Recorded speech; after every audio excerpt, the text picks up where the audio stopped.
Ya. As- Assalamualaikum warahmatullahi wabarakatuh.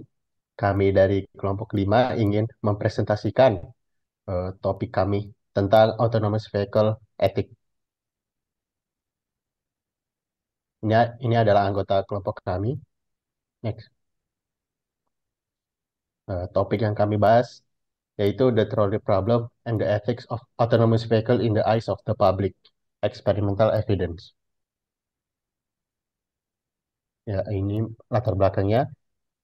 Masalah troli asli diciptakan sebagai eksperimen pemikiran oleh Foote pada tahun 1967, yang di mana seorang pengemudi tram yang tidak terkendali menghadapi dilema. Di depannya ada dua rel. 5 orang sedang bekerja di salah satu rel dan 1 orang di rel lainnya.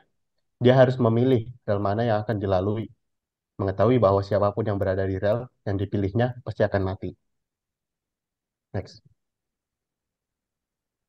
Selanjutnya ada sebuah variasi dari masalah troli yang diajukan oleh Thomson pada 1985. Eh, yang diajukannya ada dalam dua hal. Yang pertama, pada masalah asli pengemudi rem, pengambil keputusan, Thomson mengusulkan bahwa seorang bystander dijadikan pengambilan keputusan yang mengalihkan tuas sehingga mengarahkan tram dari satu rel ke rel lainnya. Skenario ini adalah skenario switch. Yang kedua, situasi di mana mengambil keputusan dengan mendorong 1 orang dari jembatan kaki untuk menghentikan tram agar menyelamatkan 5 orang di rel. Skenario ini disebut footbridge. Next.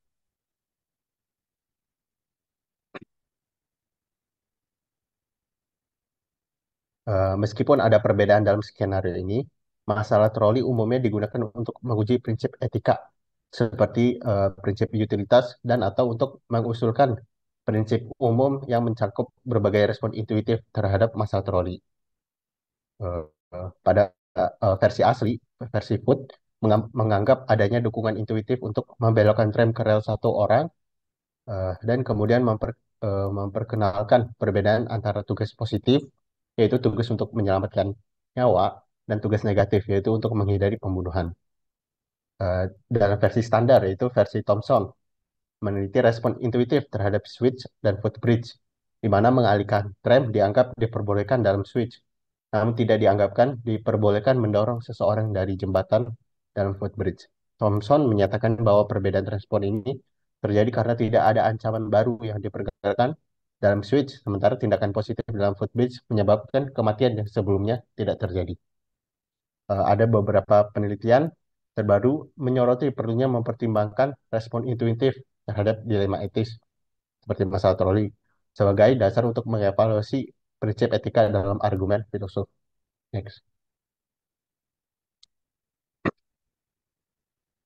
Hasil survei yang dilakukan oleh Urgut dan Chalmers pada tahun 2014 menunjukkan eh, sebanyak 68% dari mereka mendukung tindakan pengalihan dalam skenario switch, sementara hanya 24% yang mendukung untuk tidak mengalihkan atau opsi lainnya.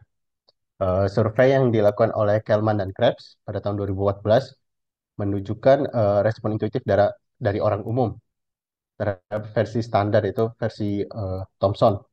Sebanyak 77% peserta cenderung mendukung pengalihan tuas dalam situasi switch, sementara hanya 16% mendukung mendorong seseorang dari jembatan dalam skenario footbridge. Ada juga studi lintas budaya terbaru yang dilakukan oleh Awad pada tahun 2020, eh, menambahkan bukti lebih lanjut tentang konsistensi respons intuitif terhadap versi standar.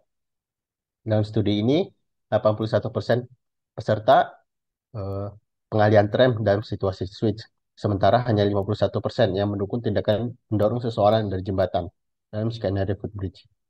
Next. Eh, Penelitian eksperimental baru ini tentang masalah troli bertujuan untuk mengevaluasi dan mengusulkan prinsip etika berdasarkan respon intuitif terhadap situasi standar atau situasi Thomson dalam masalah troli. Studi eksperimental respon individu terhadap dilema troli itu berubah ketika tidak ada pengawasan publik yang dapat mengindikasikan sejauh mana norma sosial tersebut diinternalisasi oleh masyarakat. Pengujian kekokohan norma sosial dalam konteks eksperimental menjadi penting dalam mengevaluasi sejauh mana perilaku masyarakat sesuai dengan harapan yang dinyatakan oleh norma-norma tersebut. Next.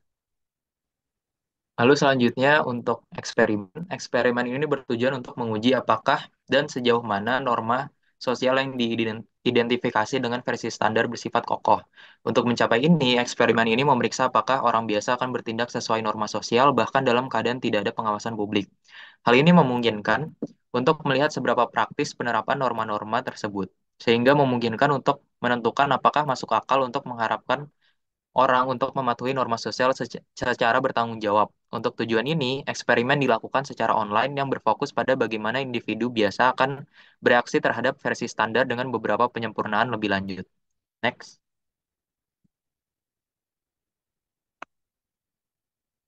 Lalu kemudian metode. Yang pertama ada partisipannya. Sebuah perusahaan riset swasta atau perusahaan ini bernama Rakuten Research Inc. merekrut subjek untuk eksperimen online di Jepang. Subjek-subjek ini secara sukarela telah mendaftar menjadi anggota perusahaan penelitian tersebut. Mereka dapat menjawab pertanyaan melalui internet dari rumah.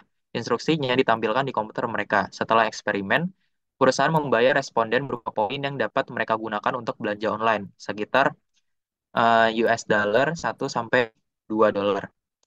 Eksperimen berlangsung dari 26 hingga 31 Maret 2020 dengan 1.797 subjek, diantaranya 896 perempuan dan 897 laki-laki.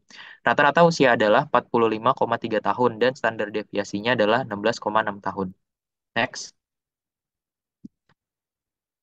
Lalu kemudian ada design and materials. Eksperimen ini dirancang dengan 3 variasi lebih lanjut untuk 2 skenario kasus kereta dengan versi standar. Eksperimen ini menguji kekokohan normal sosial dengan mendeteksi bagaimana reaksi orang biasa menanggapi survei yang ada. Yang pertama baseline, perlakuan kontrolnya. 2 skenario, ada switch dan footbridge. Ditunjukkan kepada responden, lalu mereka ditanya apa yang akan mereka lakukan tanpa stimulus eksperimental lainnya. Lalu kemudian ada publik, perlakuan publik. 2 skenario ditunjukkan kepada responden, lalu mereka ditanya apa yang akan mereka lakukan di setiap skenario dengan pesan bahwa keputusan mereka akan dibagikan dengan orang lain. Lalu kemudian yang terakhir pribadi, perlakuan pribadi. 2 skenario ditunjukkan kepada responden, lalu mereka ditanya apa yang akan mereka lakukan di setiap skenario dengan pesan bahwa keputusan mereka tidak akan pernah dibagikan dengan orang lain. Eksperimen ini terdiri dari 6 kondisi eksperimental, yaitu 2 skenario dikalikan 3 perlakuan secara sosial, secara total. Lalu kemudian ada prosedur. Peserta melengkapi pertanyaan secara online. Mereka membaca formulir persetujuan dan dijamin kerahasiaan data mereka. Setelah memberikan persetujuan, mereka acak ditempatkan pada salah satu dari 6 kondisi eksperimental dan kemudian diminta untuk merespons pertanyaan sederhana yang diuraikan di bawah ini. Next.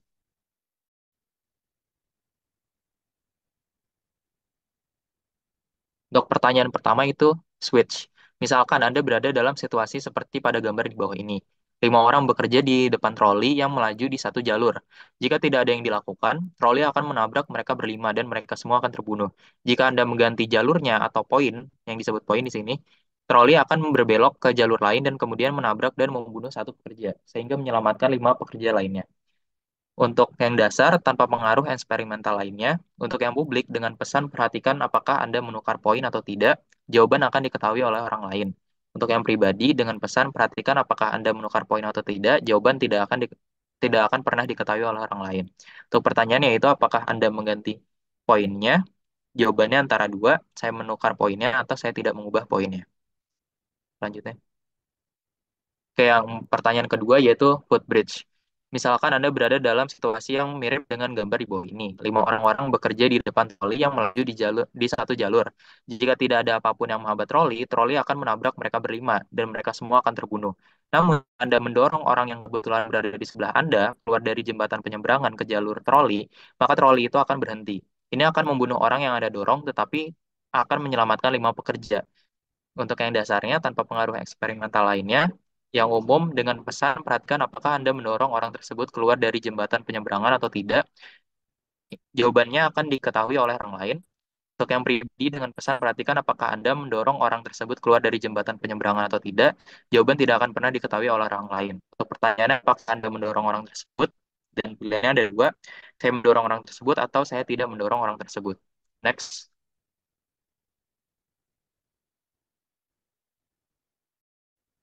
Lalu kemudian berikut adalah hasil eksperimennya dalam bentuk tabel 5.1 dan 5.2. Dari tabel 5.1 dan 5.2, kita dapat memperoleh hasil berikut. Pertama, seperti yang ditunjukkan tabel 5.1, tidak ada perbedaan signifikan antara baseline, publik, dan pribadi dalam footbridge. Seperti yang ditunjukkan tabel 5.2, koefisien percobaan publik dan baseline tidak signifikan. Lalu, yang kedua, seperti yang diilustrasikan dalam tabel 5.1, tidak ada perbedaan signifikan yang terdeteksi antara kecenderungan pilihan responden di baseline dan di publik. Namun, seperti yang ditunjukkan tabel 5.2, perbedaan signifikan dalam hasil diperoleh di switch antara pribadi dan baseline, serta antara pribadi dan publik. Koefisien percobaan publik dan baseline signifikan. Lebih banyak responden cenderung tidak mengalihkan poin dalam kondisi pribadi dibandingkan dengan baseline dan publik. Seperti yang ditunjukkan tabel 5.1, dalam kondisi pribadi jumlah responden yang tidak mengalihkan poin lebih besar daripada yang mengalihkan. Tidak seperti baseline dan publik di mana respons berlawanan diperoleh. Hasil eksperimen menunjukkan bahwa dugaan intuitif tentang versi standar mungkin memiliki beberapa kekokohan. Dalam studi sebelumnya, tidak ada perbedaan signifikan antara ketiga skenario dalam footbridge. Namun yang unik tentang hasil eksperimen ini adalah rasio pengalihan poin secara signifikan menurun di bawah kondisi pribadi dalam switch. Dari situ, kita dapat menyimpulkan secara masuk akal bahwa meskipun respons yang dirasakan berdasarkan norma sosial yang digambarkan oleh versi standar mungkin memiliki kekokohan tertentu, orang tidak sepenuhnya mematuhi norma sosial. Hal ini dibuktikan dengan bukti kecenderungan untuk menyimpang dari norma sosial yang disorot oleh hasil eksperimen yang diperoleh. Ditunjukkan dalam situasi di mana dilema yang diajukan dalam switch dipertimbangkan dalam ketiadaan pengawasan publik atau pada dalam kondisi uh, pribadi. Okay, next. Selanjutnya ada diskusi dan saran. Menurut hasil eksperimen kami, norma-norma sosial yang diungkapkan oleh versi standar tetap akan kokoh. Karena keputusan responden dalam kondisi privat tidak berbeda secara signifikan dari baseline dalam footbridge. Namun, penyimpangan dari norma-norma sosial terjadi secara mencolok dalam kondisi privat dan dalam switch, menunjukkan bahwa praktik pertanggungjawaban mungkin tidak efektif. Penyimpangan ini menantang harapan untuk kepatuhan penuh terhadap harapan normatif. Temuan ini sangat relevan dengan diskusi etis untuk kendaraan otonom terkait masalah troli. Telah menjadi fokus sentral dalam penelitian akademis dan cerita media tentang kendaraan otonom. Di antara berbagai skenario masalah troli, switch terutama relevan karena pengambilan keputusan kritis terjadi dalam fase pengembangan, di mana kendaraan otonom dapat dilengkapi dengan teknologi untuk merespon efektif terhadap potensi kecelakaan. Oleh karena itu, kami menganggap hasil eksperimen kami, terutama yang terkait dengan switch, memiliki implikasi signifikan bagi pertimbangan etis mengenai penggunaan pemrograman kendaraan otonom. Hasil eksperimen menunjukkan bahwa responden cenderung enggan mengubah keputusan mereka saat tidak dalam pengawasan publik, terutama dalam skenario switch. Ketidaknyamanan ini mungkin berasal dari keraguan-raguan untuk bertindak melawan norma-norma sosial yang dirasakan. Meskipun masyarakat mendukung program keamanan yang mengorbankan satu nyawa untuk menyelamatkan yang lain. Implifi- Implikasi signifikannya bagi etika kendaraan otonom karena produsen mungkin enggan menerapkan beberapa langkah keamanan tertentu karena masalah hukum atau keraguan untuk menyimpang dalam norma yang ada. Respon dari un- Respon untuk possible objection. Jadi ada kemungkinan penolakan terhadap diskusi mengenai hasil eksperimen kami. Itu pertama, bahkan jika ketentuan tanggung jawab ketat berubah, sehingga produsen kebal dari tanggung jawab atas kematian satu pejalan kaki dalam kasus dilema etika seperti masalah rel kereta atau troli, mereka mungkin tetap memilih untuk tidak menerapkan sistem pengindaran tabrakan. Insinyur mungkin ragu-ragu untuk memperkenalkan sistem tersebut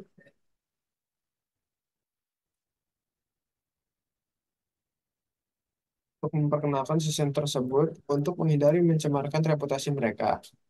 Mereka lebih memilih untuk meninggalkan keputusan etis kepada pengemudi. Produsen bahkan mungkin melakukan kampanye untuk perubahan yang radikal dalam hukum yang menempatkan seluruh tanggung jawab kepada pengemudi, dengan potensi menerapkan skema asuransi